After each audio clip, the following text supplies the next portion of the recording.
Welcome to another edition of My Carthage. I'm Stuart Stanley with the Carthage School District. In this week's program, we'll touch on a historic date and how we felt as the towers fell. Then on to the big news in Carthage. It's homecoming week.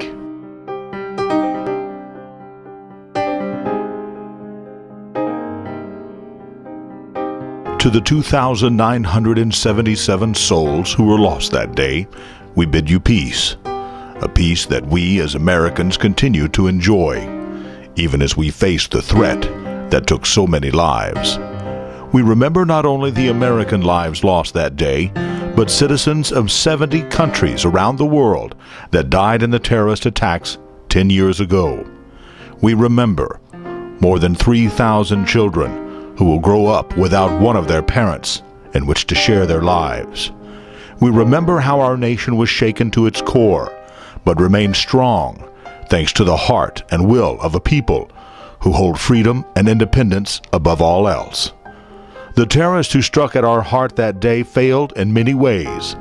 They failed to acknowledge the history of America, a people who've come back from attacks many times over. They failed to instill fear and dread in our people, who opened their homes, their hearts, and gave all they could to help the friends and families of those we lost that day. We must never forget the terrible attacks of September 11th, so that lives lost that day will never be in vain. We pledge to those that are no longer with us that our nation will become stronger and more united than ever. We will commit their names and faces to our memories, so that united we stand, together we prevail. Here are just some of the memories that Carthaginians have of 9/11.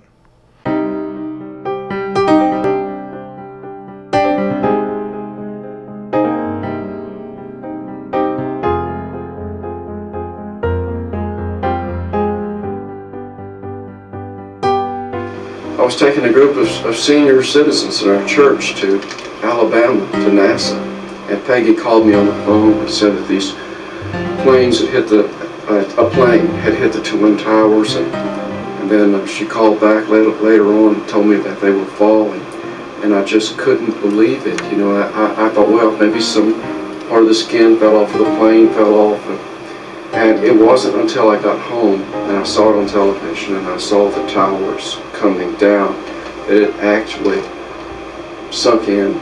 The Twin Towers had fallen. We had a funeral that day at the, I believe we had it at the church, I'm not sure, could have been at the funeral home. Miss Deason passed away, and I was a pallbearer. So was Jerry Dorman. And so we all rode out to the state line and buried her out there. Of course, we listened on the radio on the way out there. I was at the office, and the day of 9/11, I don't know exactly when I heard about it, but I was going to Miss Deason's funeral. It was either at the funeral or going to the funeral when I heard about it. I had two thoughts. Number one, the people. And then what was going to happen to the rest of the United States. That was my concern. Because I felt if they would accomplish that, they had other stuff in mind. Actually, I was on my way to work when I first heard on the radio and what I heard was a small plane had crashed into the World Trade Center, and didn't find out until I got here that it was not a small plane, it was an airliner. You know, I just remember that all of us up here were just glued to whatever news we could get, either on television or on the radio, and trying to keep up with it. So I was still home that morning. It was the morning that I to go to work, but I was coming in late, and my husband called me and told me to turn the TV on, and I watched it. I watched the planes going into the second plane going into the towers, and got ready and came to work, and everybody was just in shock and awe.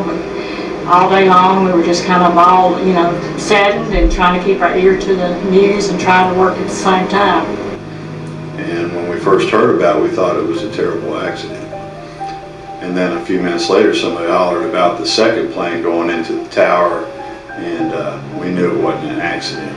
And then we stopped what we were doing, we found a television set, and pretty much were glued to it all morning. And as I was getting ready, I had the, I think it was Good Morning America or something like that showing. And they interrupted that program with a special news bulletin saying that a plane had just crashed into one of the Twin Towers. And so I immediately was drawn to looking at that, and at first I remember it was just sort of a state of confusion, not knowing exactly why that plane had crashed. Maybe it was just an accident. They thought a plane that had gone off course or something like that. But then just a few moments or a few minutes later, another plane comes, and it was captured immediately. We could see it crash into the other Twin Tower. And I remember the shock and the disbelief of the announcers on the television, and the immediate panic just increased. And I just remember feeling, wow, what's going on? And it was like, is this the end of the world? Is this a terrorist attack? When I walked in, I was wondering why everybody was standing around and not working like normal, and asking what was going on, and they told me that the tires had been bombed by airplanes, and I couldn't understand really what was going on. And I said, what do you mean bombed by airplanes? And they finally got me to understand. They said, well, look at the TV. I said, airplanes have, they said airplanes have flown into the towers. And it just so happened that my husband's mother had passed away, and we just buried her a couple of days before, and the whole family was at home. We were up early getting things ready, and just happened to have the TV on, and one of my daughters ran outside because we were outside working and said, "You've got to come in here quick, something on the news has happened in New York," and it doesn't look good. So we ran in the house, and I remember the TV was on the news, and we had just walked in, and they were trying to tell about what had happened. And then I heard a reporter on the news say something about, oh my gosh, that plane is going to hit the building. And then we saw the second hit on the building. And I just kind of remember feeling a very sad feeling, and just feeling like, is this going to be the end of the world? I mean, what's going on? Because we'd never been attacked before. Somebody had knocked on the door and told us that the buildings had been, the trade center had come down, and we said no, they were just acting stupid. So we turned on the big old screen TV there at CC's and seen that happen. Seen all the reporting, and when I think about it, that was a very sad day.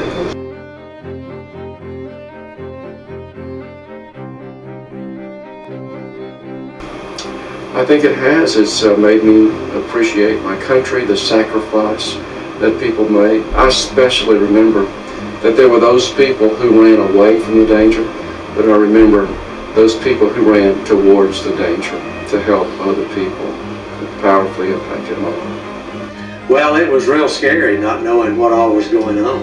And of course, we stayed glued to the television. I'm sure everybody else did.